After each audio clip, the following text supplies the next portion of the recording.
Praise the lord, హల్లెలూయా.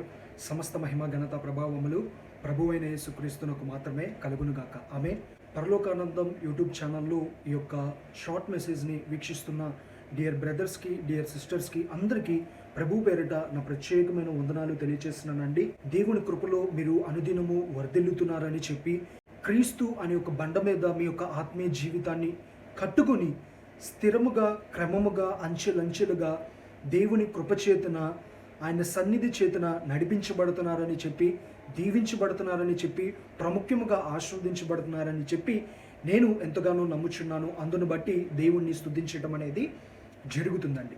ఈ రోజున దేవుడు మనతో మాట్లాడాలని చెప్పి, తన వాక్కు ద్వారా మన జీవితంలో ఒక గొప్ప విడుదలను ఇవ్వాలని చెప్పి, వాక్యములో ఉన్న సత్యాలను, మర్మాలను మనతో బయలుపరచాలని చెప్పి పరిశుద్ధాత్మ దేవుడు ఆశపడుతూ ఉంటుండగా, ఎన్ని పనులున్నా సరే వాటన్నిటిని పక్కన పెట్టి దేవుని వాక్యానికి శ్రద్ధ చూపించి విధేయత చూపిస్తున్నట్లయితే మీ జీవితంలో ఒక గొప్ప కార్యాన్ని మీరు చూడగలరు. ఆమేన్. ప్రార్థన. మహాపరిశుద్ధుడైన నా తండ్రి, నీకే స్తుతులు. ఈరోజు మేమందరము నీ వాక్కును వినుటకు సిద్ధముగా ఉంటుండగా, ఎవరెవరు ఎక్కడి నుండైతే వీక్షిస్తున్నారో నాకైతే తెలియదు, కానీ తండ్రి, వింటున్న ప్రతి ఒక్కరితో ముఖాముఖిగా, బహుసూటిగా, స్పష్టంగా మాట్లాడి ఒక అద్భుతమైన కార్యాన్ని వారి జీవితంలో జరిగించి నీ నామ మహిమను పొందుపరుచుకోమని నజరేయుడైన యేసుక్రీస్తు నామములో అడుగుచున్నాం మా తండ్రి. ఆమేన్.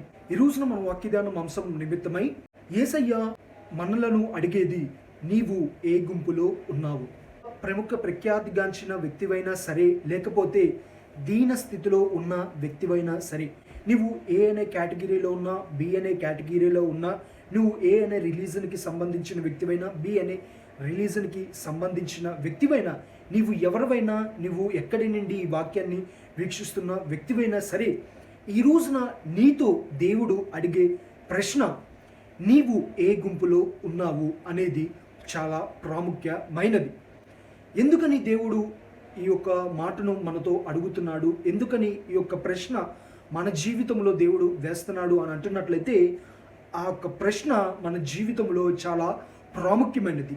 ప్రాముఖ్యంగా ఈ యొక్క అంచె దినములలో ఆ ప్రశ్న చాలా ప్రాముఖ్యమైనది అని చెప్పి పరిశుద్ధ గ్రంథములో లేఖనాలు చెప్పడం అనేది జరుగుతుందండి. ఏంటి ఆ పరిశుద్ధ గ్రంథంలో చెప్పబడుతున్న ఆ లేఖనాలు? అసలు దేవుడు ఇంతకీ మనలను అడిగే, లేకపోతే మనకు వేసే ప్రశ్న ఏంటి అని అంటున్నట్లయితే, స్పష్టముగా మనము పరిశుద్ధ గ్రంథంలో నుంచి ధ్యానించుకుందాము. 2 తిమోతి రాసిన 2వ పత్రికలో 3వ అధ్యాయము 1వ వచనం నుంచి కొన్ని వచనాలు క్లుప్తముగా ధ్యానించుకుందాం. అంత్య దినములలో అపాయకరమైన కాలములు వచ్చినని తెలుసుకొనుము. ఏలయనగా మనుషులు స్వార్థప్రియులు, ధనాపేక్షలు, బింకములాడువారు, అహంకారులు, దూషకులు, తల్లిదండ్రులకు అవిధేయులై, కృతజ్ఞతలు లేనివారు, అపవిత్రుతులు, అనురాగరహితులు, అతిద్వేషులు, అపవాదుకులు, అజిత్రేంద్రియులు, క్రూలులు, స్వజ్జన దేశులు, ద్రోహులు, మూర్ఖులు, గర్వాంధకులు, దేవుని కంటే సుఖభావమును ఎక్కువగా ప్రేమించు వారు, పైకి భక్తి గలవారి వలె యుండి దాని శక్తిని ఆశ్రయించిన వారే యుందురు. ఇట్టి వారికి విముఖుడవై యుండుము. ఈ 2 తిమోతి రాసిన 2వ పత్రికలో 3వ అధ్యాయం 5వ వచనములో చెప్పబడుతున్న మాట, ఇట్టి వారికి విముఖుడవై యుండుము అన్నట్టు. విముక్తి కలిగింది అని అంటే ఆ ఒక్క బాధలో నుంచి కానీ, ఆ ఒక్క శ్రమలో నుంచి కానీ, లేకపోతే ఆ ఒక్క సందర్భంలో నుంచి కానీ మనము దాని నుండి విడుదల పొందినప్పుడు, అమ్మయ్య నాకు ఈ సమస్య నుంచి విముక్తి కలిగినది, లేకపోతే నేను ఈ యొక్క సమస్యకు నేను విముఖుడినైనా, అంటే దూరముగా ఉన్నాను అని చెప్పి మనము అంటూ ఉంటాం. అట్టి రీతిగానే దేవుడు చెప్తున్నారు, ఇటువంటి వ్యక్తులు ఎవరెవరైతే ఉంటున్నారో, అంటే సమాజముగా ఈ లోకములో దేవుని కృపచేతన ఏర్పరచబడిన మనము ఈ లోకములో ఇటువంటి గుంపులుగా తిరుగుతుంటారు. అందరూ కాదు, కొంతమంది, అన్ని స్వభావములు కాదు, కొన్ని స్వభావం. కొంతమంది స్వార్థప్రియులు ఉంటారు. అరే వారికి ఎందుకు చేయాలి, నేను బాగుంటే చాలు కదా. కొంతమంది ధనాపేక్షకులు, వీడి దగ్గరికి రావాల్సిన సొమ్ము కూడా మనమే దోచేసుకుంటే మన జీవితము బాగుంటుంది, మన పిల్లల జీవితము బాగుంటుంది అని అటువంటిగా కొంతమంది ఉంటారు.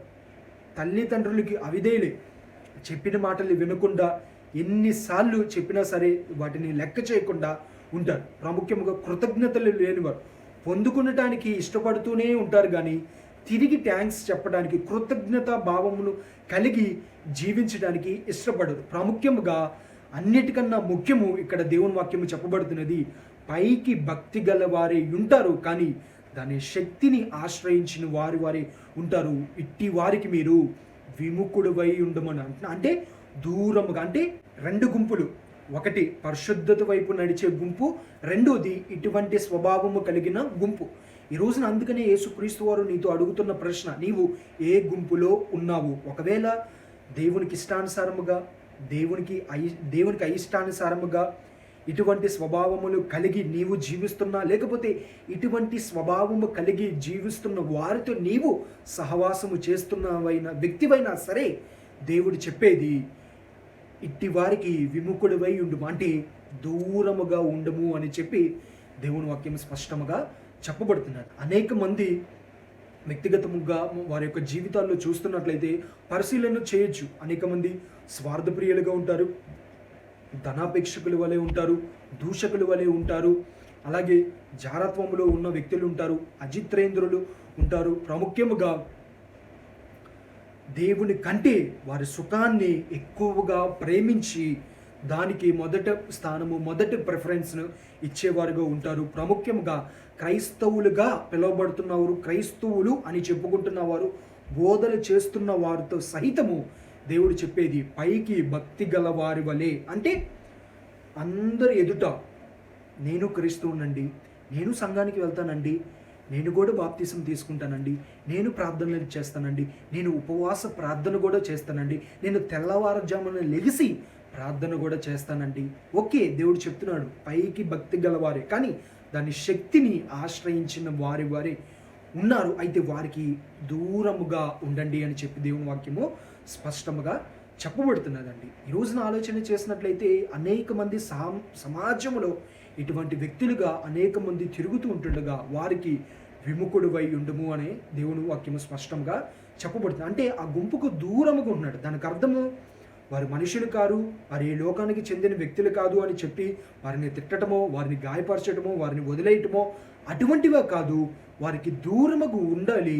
ప్రాముఖ్యముగా క్రీస్తు ప్రేమను కూడా వారికి తెలియపరిచి వారిని కూడా క్రీస్తు వైపులోనికి మనము నడిపించే వారిగా ఉండాలి అనే విషయాన్ని ప్రతి ఒక్కళ్ళు గ్రహించండి. ఈ రోజున ఆలోచన చేసినట్లయితే దేవుడు వాక్యము దూరంగా ఉండమని చెప్పాడు కదా, విముఖుడివై ఉండమని చెప్పాడు కదా, వారితో నాకు సంబంధం లేదు, వాళ్ళు ఆ ఉద్దేశంలో కలిగిన వ్యక్తులు, వాళ్ళు అటువంటి కేటగిరీకి చెందిన వ్యక్తులు, వాళ్ళు స్వార్థప్రియులు, వారు బెంకములాడతారు, వారు ధనాపేక్షకులు, వారు మోసము చేసేవారు, వారు అన్యాయము చేసేవారు, వారు దేవుని రాజ్యానికి వారసులు కారు, అటువంటి వారితో నాకు సంబంధం లేదు, నేనే పరిశుద్ధుడును. No no no no no దేవుడు వారిని ప్రేమించాడు, నిన్ను ప్రేమించాడు. దేవుడు వారి కొరకు ప్రాణము పెట్టాడు, నీ కొరకు ప్రాణము పెట్టాడు. ప్రాముఖ్యముగా దేవుని స్వరూపములో చేయబడిన వ్యక్తిగా నీవు ఉంటున్నావు కాబట్టి నీవు దేవుని వలె వారిని కూడా ప్రేమించాలి. దేవుడు అనేది వారికి దూరముగా ఉండమంటున్నాడు, కానీ వారి గురించి ప్రార్థన చేయొద్దు, వారి గురించి పట్టించుకోవద్దు, వారి గురించి దేవుని దగ్గర మొర్రపెట్టద్దు అని చెప్పి దేవుడు ఎప్పుడూ చెప్పలేదు. కాబట్టి వారికి దూరముగా ఉండాలి, వారితో సహవాసము చేయకుండా ఉండాలి, ప్రాముఖ్యముగా వారికి అంటున్నట్టుగా ఉండాలి, కానీ వారి గురించి దేవునికి విజ్ఞాపన చెయ్యాలి, వారి గురించి దేవుని దగ్గర నీవు మొరపెట్టాలి అనే విషయాన్ని ప్రతి ఒక్కళ్ళు గ్రహించాలి. మనము ఆ గుంపుతో గనక సహవాసము చేస్తున్నట్లయితే మనము కూడా దూషకులుగా మారచ్చు, ధనాపేక్షకులుగా మారచ్చు, స్వార్థప్రియులుగా మారవచ్చు, లేకపోతే దేవుని కంటే మన సుఖాన్ని మనము ఎక్కువగా ప్రేమించే వారిగా మనము ఉండవచ్చు. కాబట్టి ఇటువంటి విషయముల నిమిత్తమే ఉంటున్నట్లయితే మొదటగా ఆయన నామము అవమానింపబడుతున్నది, ప్రాముఖ్యముగా ఆయన నామమును తగ్గింపబడుతున్నది. కాబట్టి ఈ అంచె దినములలో మనము అటువంటి వారిగా మనము ఉండకూడదు. ది మెయిన్ రీజన్ ఎందుకు అని అంటున్నట్లయితే దేవుని రాకడ అతి సమీపముగా ఉంటుంది. కాబట్టి ఈ విషయం నిమిత్తమే, ఈ గుంపు విషయం నిమిత్తమే మనము జాగ్రత్త కలిగి లేకుండా ఇష్టానుసారముగా జీవిస్తున్నట్లయితే ఒకరోజు రాబోతున్నది, సమస్తము వేరుపరచబడబోతున్నది. ఒక ఒడ్లులో నుంచి బియ్యపు గింజ ఒడ్లు జల్లించినప్పుడు గాలికి ఒడ్లు ఎలాగైతే వెళ్ళిపోతాయో, బియ్యపు గింజలు మాత్రమే ఎలాగైతే ఉంటాయో, దేవుని రాకడలో ఇటువంటి సంబంధించిన వ్యక్తులు అందరూ ఫిల్టర్ అయిపోతారు. దేవుని దృష్టికి నీతిగా, నిజాయితీగా, యథార్థముగా కనబడిన వారు మాత్రమే ప్రభువు దగ్గరికి వెళతారు అనే విషయాన్ని ప్రతి ఒక్కళ్ళు గ్రహించండి. అదేంటి బ్రదర్, క్రైస్తవులు అందరూ దేవుని నమ్ముకున్న వారు అందరూ వెళ్తారు? నో, దేవుని వాక్యం అందుకనే స్పష్టంగా చెప్పబడుతున్నది, ప్రభువా ప్రభువా అని పిలుచు ప్రతి వాడును పరలోక రాజ్యానికి వారసుడు కాడు, కానీ నా తండ్రి చిత్త ప్రకారము నెరవేర్చు వాడు మాత్రమే పరలోక రాజ్యానికి వారసుడు అవుతారు. అంటే నోటితో ప్రభువా ప్రభువా అని ఒప్పుకున్నంత మాత్రాన్న, లేకపోతే పైకి భక్తి గల వారి వలె ఉంటూ లోపల దాని శక్తిని ఆశ్రయించకుండా, అంటే దేవుని యొక్క పరిశుద్ధాత్మ శక్తిని, దేవుని యొక్క సన్నిధిని అనుభవించకుండా నువ్వు ఎంత భక్తిగా జీవించినా, ఎన్ని యూట్యూబ్ ఛానల్స్ని ఓపెన్ చేసినా, ఎన్ని వాక్యాలను నీవు చెప్పినా సరే, దానిని నీవు శక్తిని గనక ఆశ్రయించకపోతే నీ భక్తి వ్యర్థమే. కాబట్టి ఇటువంటి వారితో నీవు దూరముగా ఉండు. ప్రాముఖ్యంగా ఈ విషయముల నిమిత్తమే నీవు కూడా జాగ్రత్తగా నీ జీవితాన్ని పరిశీలించుకొని పరీక్షించుకొని దినము క్రీస్తు అనే బండ మీద జీవితాన్ని కట్టుకునటం అనేది చాలా శ్రేష్టకరమైనది. ఈ విషయాలలో నీవు అటువంటి స్వభావము కలిగి నీవు జీవిస్తున్నావా? ఈరోజే క్రీస్తుని అడుగు, దేవా నేను ఇటువంటి వ్యక్తులతో సహవాసము చేస్తున్నా, లేకపోతే ఇటువంటి సహవాసము నేను చేయట్లేదు, కానీ ఇటువంటి స్వభావము నేను కలిగి జీవిస్తున్నాను అని చెప్పి నీవు గనక దేవుడిని మొరపెట్టి దేవుడిని అడిగినట్లయితే తప్పనిసరిగా వీటి విషయం నిమిత్తమే దేవుడు నిన్ను విడిపించి శ్రేష్టకరముగా దేవుడు నిన్ను దీవిస్తాడు అనే విషయాన్ని ప్రతి ఒక్కళ్ళు గ్రహించండి. కాబట్టి ప్రార్థనలు ఏకీభవించండి, ప్రార్థన చేయండి, తప్పనిసరిగా దేవుడు ఒక గొప్ప కార్యాన్ని జరిగిస్తాడు. మహాపరిశుద్ధుడైన నా తండ్రి నీకే స్తుతులు. శ్రేష్టకరమైన వర్తమానము నిమిత్తమే నాతో మాతో మా అందరితో బహుసూటిగా స్పష్టముగా మాట్లాడిన విధానం బట్టి నీకే వందనాలు తండ్రి. అంత్య దినములలో అపాయకరమైన కాలములు వచ్చునని తెలుసుకొనుము. ఏలయనగా మనుషులు స్వార్థప్రియులు, ధనాపేక్షకులు, దూషకులు అని చెప్పి అనేకమైన రీతిగా నీవు సంబోధించి చెప్పి ఉన్నావు తండ్రి. ఇట్టి వారందరికీ నీవు విముఖుడివై ఉండుము అని చెప్పి చెప్తున్నావు తండ్రి. ఈ రోజున వ్యక్తిగతముగా మా యొక్క జీవితాలలో మేము ఎటువంటి స్వభావము కలిగిన వ్యక్తులతో మేము సహవాసము చేస్తున్నాము, ఏ గుంపుతో మేము ప్రయాణము చేస్తున్నాము, పైకి భక్తి గలవారి వలె ఉండి దాని శక్తిని ఆశ్రయించకుండా, దాని శక్తిని అనుభవించకుండా ఉంటున్న ప్రజలతో మేము సహవాసము చేస్తున్నట్లయితే అట్టి వారికి విముఖుడివై ఉండమన్నావు తండ్రి. ఈ రోజున మేము అట్టి వారికి విముఖుడివై మేము ఉండులాగున ప్రాముఖ్యముగా అట్టి స్వభావము కలిగిన వారి పట్ల భారము కలిగి బాధ్యత కలిగి మేము వారి కొరకు ప్రార్థన చేయులాగున మాకు ఆ భారాన్ని దయచేయమని, ఎవరెవరైతే ఎక్కడి నుండి అయితే ఈ వాక్యాన్ని వీక్షిస్తున్నారో వారు ఎవరైతే వారి జీవితంలో స్వార్థప్రియము, లేకపోతే ధనాపేక్షము, లేకపోతే దూషకులు, లేకపోతే అహంకారులు, లేకపోతే దేవుని కంటే వారి సుఖముని ఎక్కువగా ప్రేమించే రీతిగా వారి స్వభావాలు ఎవరెవరైతే వ్యక్తిగతముగా వారి జీవితంలో అన్నీ ఉన్నా, లేకపోతే కొన్ని ఉన్నా, లేకపోతే ఒకటో రెండు ఉన్నా, వారి అందరూ ఆ స్వభావము నుంచి విడుదల పొందులాగున మీరే వారు ఒక్కొక్కరికి నీ సహాయమును బలమును దయచేయమని, మీరే మహిమ ఘనత ప్రభావములు పొందుపరచుకోమని, ఇట్టి గుంపుకు మేము విముఖుడిపై దూరముగా ఉండులాగన మా ఒక్కొక్కరికి మీరే సహాయమును దయచేయమని, అంత దినములలో ఇటువంటి అపాయకరమైన కాలములలో మనుషులు స్వార్థప్రియులు వారి యొక్క జీవితంలో వారి యొక్క వ్యక్తిగత జీవితాలు అన్నిటినీ గ్రహించి మనుషుల కొరకు ప్రయాణము చేసేవారుగా, మనుషుల కొరకు ప్రయాసపడేవారుగా, మనుషుల కొరకు ప్రయత్నము చేసేవారుగా, వారి ప్రేమ వారి అనురాగ రహితులుగా వారి కొరకు మేము ప్రయాణము చేసేవారుగా కాకుండా, పిలిచినవాడు ప్రభువైన యేసుక్రీస్తు వాడు, ఆయన ఒక్కడే నమ్మదగిన వాడు, ఆయన కొరకే నేను నా జీవితాన్ని జీవించాలి అని ప్రతి ఒక్కరు తీర్మానము తీసుకొని ముందుకు కొనసాగులాగిన సహాయమును దయచేయమని నజరేయుడైన యేసుక్రీస్తు నామములో అడిగి వేడుకొని పొందుకుని ఉన్నాం మా తండ్రి, ఆమేన్.